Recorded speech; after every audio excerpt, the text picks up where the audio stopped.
Et salut tout le monde, c'est Lorenzo High Tech, et oui, comme dans le titre, aujourd'hui on va parler du Google Pixel 9a, parce que oui, au moment où je tourne cette vidéo, ça y est, il a été enfin officialisé, c'est vraiment le smartphone début du haut de gamme chez Google, donc c'est vraiment le premier prix, avec bien entendu les meilleures technologies que Google peut proposer. On va parler de ce nouveau smartphone, est-il intéressant, serait-il peut-être le meilleur smartphone milieu de gamme, tout confondu par rapport à tous les smartphones du marché? On va en parler, mais avant de commencer la vidéo, si vous êtes toujours pas ma chaîne YouTube, abonnez-vous, allez 100% high-tech. N'oubliez pas d'activer la petite cloche de notification pour être notifié lorsque je publie une vidéo, et bien entendu mes autres réseaux sociaux, c'est-à-dire Instagram, TikTok et Twitter. Tous les liens seront en bas dans la description. Du coup, commençons par le design. Alors, si vous connaissez le design du Google Pixel 9 classique, eh bien, il ressemble énormément au même design, sauf au niveau des capteurs. On n'a pas le gros contour qu'on peut retrouver sur les Google Pixel 9 classiques. Là, on est sur un contour plutôt différent. En même temps, les capteurs sont aussi plus petits, donc c'est pour ça qu'ils sont mieux intégrés à la coque du smartphone. Moi, je les trouve plutôt jolis. Dites-moi ce que vous en pensez en commentaire. On va attaquer tout de suite les caractéristiques de la face avant. On a une diagonale de 6,3 pouces, donc oui, on n'est pas sur un grand smartphone, donc intéressant pour les personnes qui veulent une taille plutôt classique, ni trop grand, ni trop petit. En termes de résolution, on est sur du Full HD+, accompagné par une technologie d'écran AMOLED et accompagné par un 100 Hz. Par contre, attention, on n'est pas sur un 100 Hz comme les Google Pixel 9 plus haut de gamme avec une dalle LTPO où on peut descendre de 1 Hz et monter jusqu'à 120. Non, non, là on est entre 60 Hz et 120 Hz. Ensuite, la marque a annoncé que le Google Pixel 9a pouvait atteindre des pics max jusqu'à 2700 nits. Par contre, en utilisation plutôt classique, notamment en regardant des vidéos en HDR, on atteindrait des pics de 1800 nits. Donc c'est plutôt le 1800 nits qu'il faut retenir, mais ça restera en tout cas un écran plutôt lumineux, même si ce n'est pas le smartphone le plus haut de gamme chez Google. Ensuite, ce qu'il faut retenir, c'est que l'écran aussi est compatible HDR10+, un bon point pour les personnes qui aiment bien regarder des contenus multimédia sur son smartphone. Et pour terminer, au niveau de la caméra frontale, on est sur du 13 mégapixels. Donc oui, on peut le dire, malgré qu'on est sur un smartphone début haut de gamme, le premier prix chez Google, bah l'écran est plus qu'intéressant. Maintenant, parlons de la partie photo, c'est souvent le point fort de Google, parce que oui, au niveau du software, ils sont extrêmement bons. Et malgré qu'au niveau du hardware, souvent, c'est pas les meilleurs capteurs, bah ils arrivent quand même à donner des très bons résultats. Par contre, ce qu'il faut savoir, c'est que ce Google Pixel 9a ne sera pas à la hauteur d'un Google Pixel 9 ou d'un 9 Pro XL, bien entendu, les plus haut de gamme, parce que c'est vraiment le début du haut de gamme. Je préfère quand même le redire, me répéter, mais vraiment pour que vous voyez à peu près où se situe ce smartphone.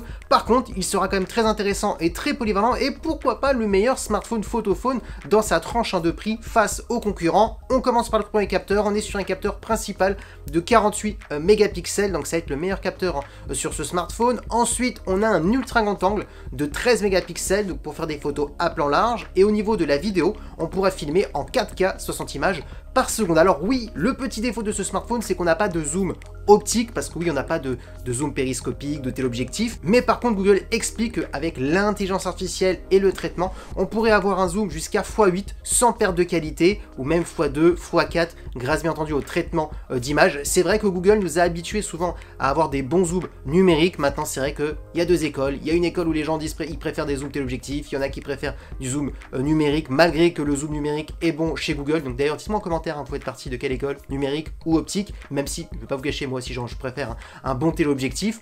Ensuite, bien entendu, par contre, le capteur principal, c'est un très bon capteur, on le connaît, on l'a déjà retrouvé sur certains Google, donc oui, on sera sur un bon photophone, avec aussi pas mal d'intelligence artificielle, la gomme magique pour s'amuser à supprimer un objet, une personne. On peut aussi rajouter une personne qui n'était pas dans la photo. Plein de possibilités, donc c'est l'avantage de Google, et bien entendu avec les 7 ans de mise à jour. Maintenant, parlons de performance. Alors on a 8 Go de RAM accompagné de la puce Tensor G4 de Google, donc c'est la meilleure puce actuellement de la part de Google. Alors c'est vrai, souvent je vois certains commentaires sur ma chaîne YouTube, Google est à la traîne en termes de performance, et ça sera le cas un petit peu encore sur ce Google Pixel 9a, vu qu'on est sur le même processeur que les Google Pixel 9 et 9 Pro et 9 Pro XL bien entendu.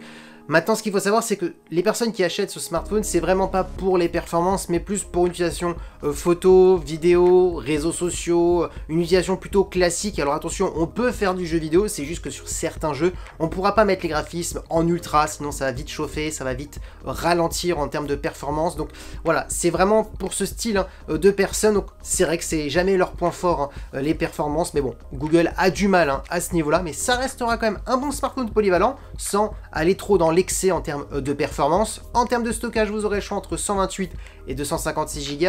On a ensuite un son stéréo accompagné d'une bonne batterie de 5100 mAh avec de la recharge de 23 watts. Donc là aussi, on ne veut pas dire que c'est de la recharge ultra rapide. Et en termes de connectivité, on a de la Wi-Fi 6E et du Bluetooth 5.3. Et oui, vous voulez les tarifs? Eh bien, le Google Pixel 9a commence au tarif de 549 € pour la version à 128 Go. Si vous voulez la version à 256 Go, on est à 649 €. Donc voilà les tarifs de ces Google Pixel 9a. Alors moi, personnellement, je pencherais plutôt pour la version 128 Go à 549 €, où là, il y a une nette différence avec le Google Pixel 9, parce que si on prend la version à 649, je trouve qu'il n'y a plus une grosse différence par rapport en termes de prix au Google Pixel 9 classique, et il y a quand même des concessions entre le Google Pixel 9 et 9a, donc c'est pour ça que je prendrais pour ma part juste la version 128 Go. Si on prend une version au-dessus, ça devient un peu moins intéressant. Maintenant, les bons points qu'il faut noter sur ce Google Pixel 9a, c'est quand même l'écran. On connaît les écrans de Google, ils sont excellents, malgré qu'on n'est pas sur un 100 Hz, c'est qu'une dalle LTPO,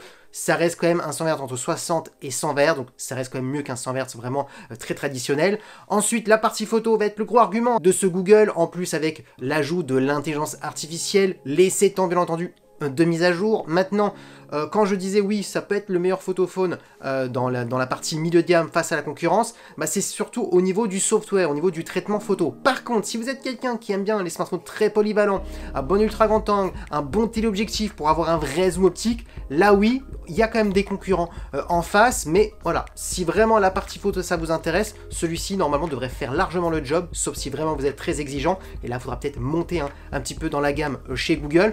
Ensuite, les performances, ce sera la même chose qu'un Google Pixel 9, par contre attention, là on n'a que 8 Go de RAM, le Google Pixel 9 en a 12 et les versions Pro on est à 16, donc ça va se ressentir notamment dans le multitâche, etc.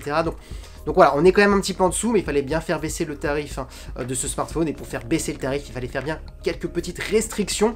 Ensuite, pour le reste, c'est très équivalent. Donc voilà ce Google Pixel 9. Ah, donc il est intéressant pour les personnes qui ne voulaient pas dépasser un certain palier en termes de prix. On est sur le premier smartphone début haut de gamme chez Google. Est-il intéressant? La réponse est oui, mais pas pour tout le monde, ça dépend certains profils, donc plus pour un profil qui n'est pas exigeant dans tous les domaines. Donc voilà pour qui il est destiné ce Google Pixel 9a. Disponibilité pour avril. Et oui, vous l'aurez compris, la vidéo est terminée. J'espère que la vidéo vous a plu. Si c'est le cas, n'oubliez pas le petit pouce like, de vous abonner sur cette chaîne YouTube et d'activer la petite cloche de notification pour être notifié lorsque je publie une vidéo, et bien entendu à mes autres réseaux sociaux, c'est-à-dire Instagram, TikTok et Twitter.